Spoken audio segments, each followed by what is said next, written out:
5 seconds.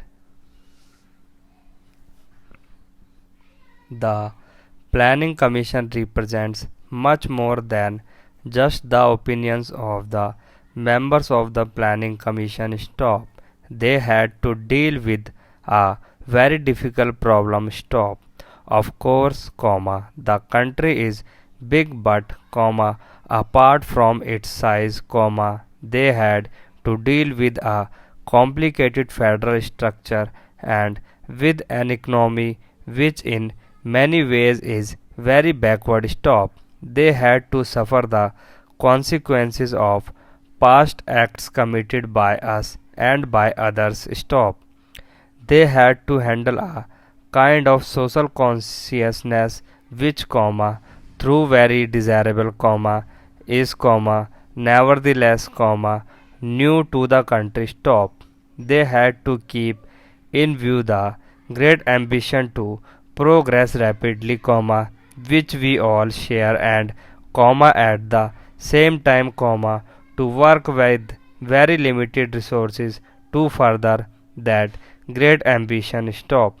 They had and have to deal with a stormy period of history, a period of trial and crisis and change, and to work with a sense of disaster round the corner. Stop.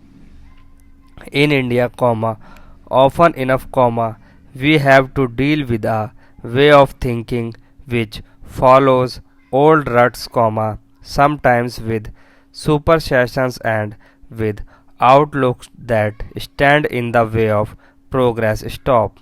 We have even had to deal with the reformer of yesterday who is, if I may say so with all respect, a conservative today, and with the revolutionary of yesterday, who forgets that today is different from yesterday. Stop. So, the Planning Commission had to deal with a situation that was live and dynamic and for which no religious, economic or other dogma was adequate. Stop. We are dealing with India and not any other country. Stop. We should not try to reproduce conditions which obtain elsewhere. Stop. Of course, there are certain principles, certain ideals and objectives which hold not only for various countries but for various ages to. Stop.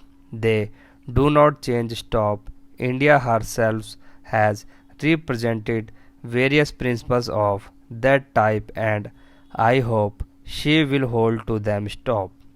At the same time, I earnestly hope and believe that she will give up the large number of superstitions and evil ways of old which have impeded her growth and which are even today used to divert people from a consideration of the essential things. Stop. Our plan for future progress must cope with the variety we have in India. Stop. When I see these two heavy volumes of the report of the Planning Commission, my mind thinks about the vision of something vast. Stop.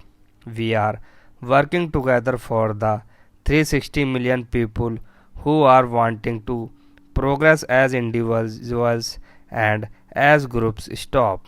In fact, we are trying to catch up, as far as we can, with the industrial revolution that occurred long ago in western countries and brought about great changes in the course of a century or more. Stop.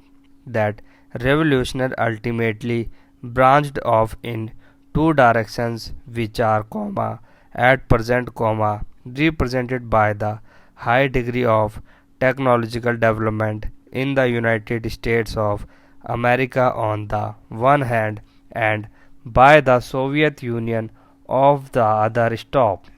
These two types of development, even though they might be in conflict, are branches of the same tree. Stop.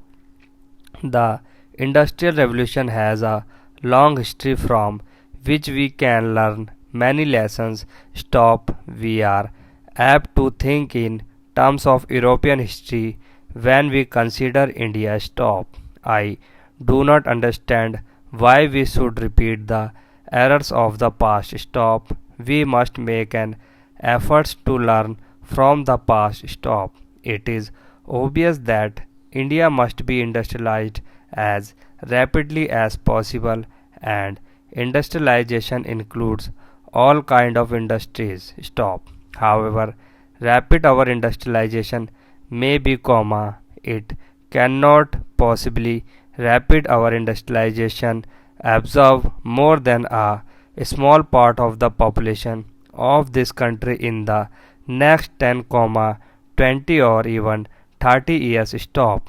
Hundreds of millions will remain who have to be employed chiefly in agriculture. Stop.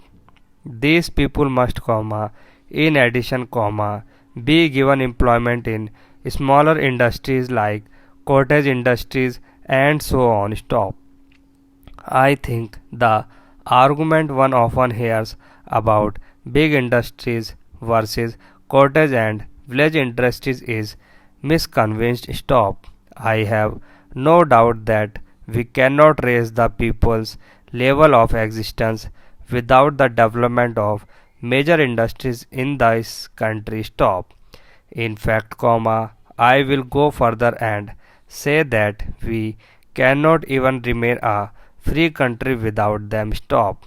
Certain things, like educate, defense, are essential to freedom, and these cannot be had unless we develop industry in a major way. Stop. But we must always remember that the development of heavy industry does not by itself solve the problem of the millions in this country. Stop.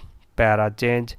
We have to develop the village and cottage industry in a big way, at the same time making sure that in trying to develop industry, big and small, we do not forget the human factor. Stop.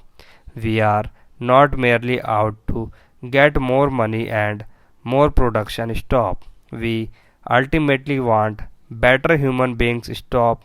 We want our people to have greater opportunities, not only from an economic or material point of view, but at other levels also. Stop. We have seen in other countries that economic growth by itself does not necessarily mean human growth or even national growth. Stop. We have to keep this in mind. Stop.